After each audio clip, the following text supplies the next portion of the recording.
On est de retour pour la question de la semaine chez Collecte Édition avec Pierre toujours qui est avec nous cette semaine. Et Pierre, cette semaine, on parle des Capitals de Washington qui affrontent le Canadien de Montréal. Ce serait tellement facile de parler d'Alexander Ovechkin. On va en reparler un peu plus tard. Je connais pas. Ben écoute, c'est un joueur qui retient tellement l'attention avec les Capitals, mais il y a deux gars dont tu voulais nous parler par rapport à leur valeur au niveau des cartes de hockey. Mike Gartner et le gardien Olaf Kolzig, qui est un des noms les plus magnifiques de la Ligue nationale Je l'adore. de hockey. Tout à fait, mais pourquoi tu voulais nous parler de ces deux gars-là? Ben, j'étais un fan de franc-tireur moustachu. Mike Gartner, c'en était tout un. Méchante carrière. Ouais. Sa carte recrue 1980 au Peachy, c'est quand même un must à avoir. Et Olaf Kolzig, c'est pas parce que sa carte vaut des sous, c'est juste parce qu'elle est drôle. Un hot dog, c'est drôle, avec son nom écrit dessus. Ça a été sa carte recrue à l'époque? C'est pas sa carte recrue, c'est en 95 que Pinnacle a fait cette carte-là, mais juste vraiment drôle. Tu nous en fais découvrir de toutes les couleurs à chaque semaine. Ça prenait un hot dog dans la chronique.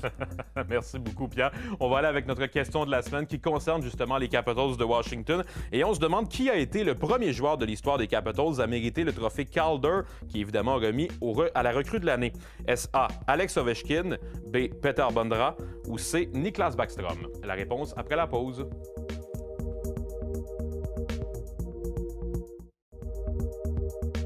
On se demandait avant la pause qui a été le premier joueur de l'histoire des Capitals à remporter le trophée Calder. Et la réponse est A, Alexander Ovechkin.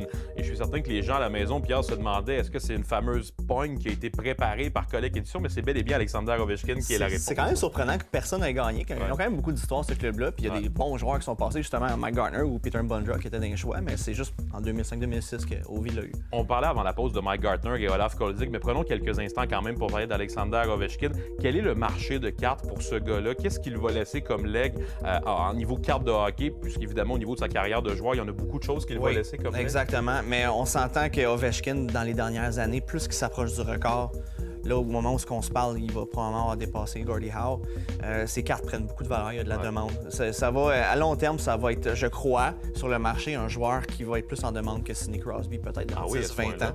Parce que Crosby, il a une excellente carrière, mais il n'aura pas battu de record important. C'est peut-être ça la différence avec Ovechkin. Le temps va le dire, mais c'est mon feeling. Souhaitons-lui pour Alexander Ovechkin, ou ne souhaitons-lui pas si vous êtes des fans de Wayne Gretzky, qui sait. Mais bref, c'est une belle course qu'on suit depuis quelques années pour Ovechkin. Merci, Pierre. Merci.